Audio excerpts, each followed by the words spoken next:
O Sr. Duncan, o Alto, não nasceu nobre. Ele veio lá da Baixada das Pulgas e, contra todas as possibilidades, se tornou uma das maiores lendas da história de Westeros e, eventualmente, o próprio Lorde Comandante da Guarda Real. Mas o que poucos aqui sabem é que a sua linhagem não terminou por aí. Afinal, o próprio George R. R. Martin confirmou a teoria de que a Brienne de Tarth, lá de Game of Thrones, é descendente direta do nosso Cavaleiro Andante. Mas afinal, como isso é possível? Se o Duncan jurou nunca ter esposa e filhos, em que momento essa linhagem começou? Isso havia começado antes ou depois da Guarda Real? Ou existe uma parte dessa história que nunca foi totalmente revelada? No vídeo de hoje, galera, a gente vai investigar cada pista dessa árvore genealógica e dessa história para entender como o Sr. Duncan o Alto se tornou o ancestral direto da Brienne lá de Game of Thrones. Antes de tudo, vocês já sabem, já deixem um like aí embaixo do vídeo e também se inscreva aqui no Voo Dragão. Afinal, com esse pequeno gesto que leva menos de um segundo do seu dia, você já ajuda demais quem tá aqui trabalhando atrás dos vídeos todos os dias para vocês. Combinado? Então bora pro vídeo. E só para lembrar bem rapidão a todos vocês, é claro, esse vídeo vai ter spoilers pelo menos moderados. Eu não vou falar aí quem morre, quem nasce, enfim, nenhum conflito importante. No entanto, eu vou falar um pouco do futuro do Duncan nessa história e também da própria trajetória lá da Brienne em Game of Thrones, beleza? Então, aviso dado. Antes de tudo, pessoal, pra gente começar a entender o peso real dessa conexão, é importante dizer que toda essa história vem à tona pelo próprio George R. R. Martin, que é o autor e criador de todas essas histórias. Foi ele que confirmou pessoalmente que a Brienne, lá de Goth, é descendente direto do Duncan, esse mesmo que estamos vendo agora na série do Cavaleiro dos Sete Reinos. Isso fica ainda mais interessante quando a gente olha toda essa cronologia. Essa primeira temporada, se vocês não sabem, acontece menos de 100 anos antes dos eventos lá de Game of Thrones. Ou seja, esses personagens aí que a gente viu nas duas séries vieram quase que praticamente na mesma era. Para vocês terem uma ideia, o Duncan faleceu aí nos livros exatamente no ano de 259 depois da conquista, enquanto a Brienne nasceu apenas 21 anos depois, no ano de 280. O ponto aqui, galera, é que o Martin simplesmente acabou revelando esse fato, e ele nunca explicou exatamente como isso aconteceu. Logo, a gente não sabe em que momento da vida do Duncan essa linhagem de fato começou, nem quem foi responsável por conectar o sangue dele diretamente com a Casa Tarth, que é a casa lá da Brienne de Goth. Ou seja, o Martin entregou o resultado final, mas deixou todo o caminho no escuro aí pros fãs. Isso poderia até parecer algo simples, afinal, várias casas de Westeros aí têm árvores genealógicas incompletas. Acontece que no caso do Duncan existe um detalhe que muda completamente esse cenário e deixa tudo ainda mais nebuloso. Se vocês não sabem, ele acaba se tornando membro da Guarda Real, uma ordem que exige um juramento absoluto de não casar e muito menos de ter filhos. No entanto, o que parece uma revelação solta e sem sentido esconde aí diversas pistas e evidências espalhadas pela própria história que, quando a gente começa a analisar detalhe por detalhe, conectando todas essas peças, revelam sinais claros que nos mostram que Duncan e Brienne estão muito mais próximos do que você imagina. Vamos começar falando pela própria Brienne de Tarth, porque é nela que a gente começa a enxergar as primeiras pistas dessa conexão. Desde a primeira vez que ela aparece lá em Game of Thrones, na segunda temporada, uma característica específica sempre chamou muita atenção: tamanho. A Brienne não é apenas alta, ela é descrita repetidamente com uma figura física fora do padrão, até mesmo quando comparada com outros homens cavaleiros. Isso por si só, pessoal, já é algo extremamente raro em Westeros, onde a maioria dos personagens possui uma estatura tanto dentro de uma média aí definida. E não é novidade para ninguém que é exatamente esse mesmo traço que definiu o Duncan durante toda a sua vida. Ele não era chamado de Duncan, o Alto, por acaso, mas sim porque sua altura e presença física eram tão incomuns que tornaram a sua principal marca. Mas as semelhanças não param apenas na aparência física. Elas se estendem também, pessoal, diretamente à forma como os dois enxergaram o mundo, e isso é incrivelmente interessante. Assim como Duncan, a Brienne nunca se encaixou completamente nas expectativas da sociedade ao seu redor. Apesar aí da Brienne vir de fato de uma casa nobre, ambos na realidade foram sempre subestimados, ridicularizados e tratados como deslocados, mas ainda assim mantiveram um senso de honra quase que inabalável durante toda a sua vida, enquanto outros cavaleiros buscavam status, reconhecimento ou poder. Tanto Duncan quanto Brienne sempre foram definidos por algo muito mais simples e poderoso: fazer o que é certo. Essa mesma lealdade, essa mesma teimosia em seguir um código moral próprio é algo extremamente raro dentro da história de Westeros. Isso reforça para todos nós que essa conexão vai muito além de uma simples coincidência genética. Mas existe um detalhe, pessoal, ainda mais concreto que poucos fãs perceberam e que aparece diretamente nos livros. Em O Festim dos Corvos, que é o quarto livro da saga que inspirou Game of Thrones, a Brienne está em busca das Sansa Stark e acaba parando em uma pequena estalagem em Duncansdale, onde aí ela decide mandar repintar o seu escudo. Enquanto ela conversa com a artista, a Brienne menciona um escudo antigo que ela viu anos antes, lá no arsenal do seu pai nas Ilhas de Tarth, onde ela nasceu. Ela escreve então um brasão com clareza, uma árvore com folhas verdes sobre um campo marrom e uma estrela cadente cruzando o céu. Ela pede então que o pintor reproduza exatamente aquele símbolo. No dia seguinte, ao receber esse escudo pronto, a Brienne relembra o original, e ela se recorda de como passava os dedos sobre a tinta rachada e desbotada do escudo antigo, seguindo o contorno das folhas da árvore e o rastro da estrela cadente. Para o leitor, esse detalhe pode parecer pequeno, mas para quem leu O Cavaleiro Andante, que é o primeiro conto do Cavaleiro dos Sete Reinos, essa descrição é imediatamente reconhecível, porque esse é de fato, como a gente viu na série, o próprio brasão de Sir Duncan Walk. Isso significa que muito antes da sua jornada começar, o pai da Brienne já possuía o escudo do Duncan lá no seu arsenal guardado. E agora, mesmo sem entender completamente de quem era aquele escudo ou o que aquela árvore e estrela cadente significavam, a Brienne acaba carregando aquele mesmo símbolo consigo, marchando pelo reino com o próprio brasão do seu ancestral. Isso não é apenas um gesto simbólico. Dentro do próprio canon, a Brienne literalmente carrega o escudo do Duncan mais de um século depois da morte dele. E em um universo onde a heráldica, a liagem, possui significados extremamente precisos, assim como é o universo de Game of Thrones, esse tipo de conexão raramente acontece por acaso. Pensem, né, pessoal, o George R. R. Martin não colocaria essa cena nos livros por nada. E é justamente aí que a Casa Tarth entra como uma peça ancestral dessa história, porque diferente do Duncan, a Brienne não é uma cavaleira sem origem conhecida. Ela pertence a uma casa nobre com uma linhagem própria, e é exatamente dentro dessa linhagem que começam a aparecer as lacunas mais interessantes de todas.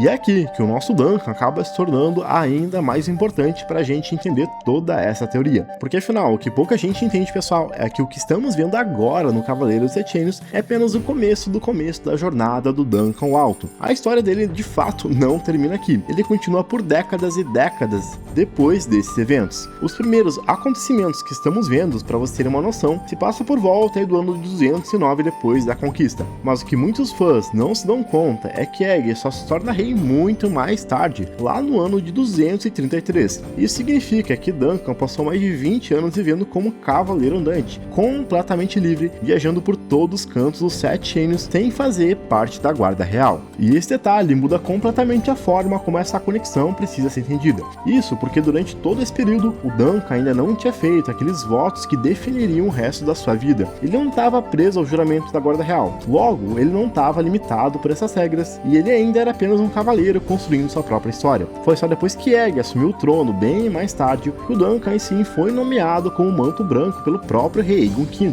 Isso significa que a partir dali, ele não poderia se casar, não poderia ter terras e principalmente não poderia deixar descendentes. E é exatamente isso que estabelece o ponto mais importante dessa cronologia, porque se essa linhagem realmente chegou até Brienne, ela obrigatoriamente começou antes disso, durante essas décadas que o Duncan ainda era um cavaleiro livre. E um detalhe bem curioso, se vocês não sabem, é que a própria Casa Tarth, a casa da Brienne, já existia exatamente nesse mesmo período que o Duncan viveu como cavaleiro andante. Para você ter uma ideia, nos próprios livros, durante esse torneio de Valfreixo que estamos acompanhando aí na primeira temporada do Cavaleiro dos Sete Reinos, que acontece aí por volta do ano de 209 depois da conquista, um tal de cavaleiro chamado Sir Andrew Tarth aparece entre os participantes. Ou seja, enquanto Duncan ainda estava no começo da sua jornada, a Casa Tarth já era uma linhagem estabelecida dentro da nobreza de Westeros. E isso é extremamente importante, porque significa que essas duas histórias coexistiram no mesmo momento da cronologia. Logo, Duncan passou mais de 20 anos viajando, literalmente pelos Sete Reinos, enquanto a Casa Tarth continuava existindo e mantendo sua própria sucessão de lordes e herdeiros. Mas existe aí um detalhe que torna tudo isso ainda mais revelador ou nebuloso, quando olhamos diretamente para a própria linhagem da Casa da Brienne. Diferente aí de grandes casas como Stark ou Targaryen, cuja árvore genealógica é amplamente documentada, a Casa Tarth é bem menor e possui lacunas claras entre as suas gerações. Aí na saga oficial de Game of Thrones, sabemos que a Brienne é filha de um tal de Sir Selwyn Stark, que é o atual Lorde de Evan Stark, que é o castelo da casa deles. Mas as gerações anteriores são completamente desconhecidas. E é justamente dentro dessas lacunas que essa conexão deixa de ser apenas possível e passa a se encaixar de forma natural. Porque, galera, de fato, o Duncan não precisaria ter fundado uma nova casa, nem ter transmitido seu nome diretamente. Logo, bastava que em algum momento, durante aqueles anos que ele viveu livre, ele tivesse gerado uma descendência, e que essa linhagem ao longo das gerações seguintes eventualmente se conectassem à Casa Tarth. Isso se vocês forem reparar, é algo bem comum. Se vocês assistem aí bem os vídeos do canal, vocês devem ver que durante a história dos personagens que eu comento aqui no Voo do Dragão, nós temos, por exemplo, muitos Targaryens se casando com Blackwood, com Dondarrons, com Daenerys e até personagens que se casam com a casa Dorne. Logo, dentro da lógica de Westeros, isso é completamente normal. As linhagens se misturam, os nomes mudam e as descendências continuam sem que cada elo seja de fato registrado com precisão absoluta. E quando juntamos isso com a confirmação direta do próprio Martin, o que antes parecia um paradoxo começa a se revelar como uma consequência silenciosa da própria história. Então, pessoal, a forma mais simples de entender isso é olhando para a linha do tempo. Durante mais de 20 anos, o Duncan viajou livremente para Westeros como um cavaleiro andante. Sabemos que ele passou aí por diversas regiões, inclusive o norte, onde a própria velha ama de Winterfell afirma ter conhecido ele quando ele era jovem. Foi então, durante esse período, que essa linhagem provavelmente começou. Em algum momento dessas viagens, o Duncan pode ter conhecido uma mulher, gerado um filho, e esse filho, ao longo das gerações, eventualmente se conectou à linhagem da casa Tarth. Pode ser, por exemplo, que esse filho seja o próprio pai da Brienne. Logo, décadas depois, essa mesma linhagem, o sangue do Duncan, chegou até a nossa personagem de Game of Thrones. Se você gostou desse vídeo, deixe seu like aí embaixo e também a sua inscrição aqui no Voo do Dragão. E confiram também esses dois vídeos bonitões que eu vou deixar aqui na tela para vocês continuarem aqui no canal, beleza? Combinado? Até o próximo vídeo, valeu e fui!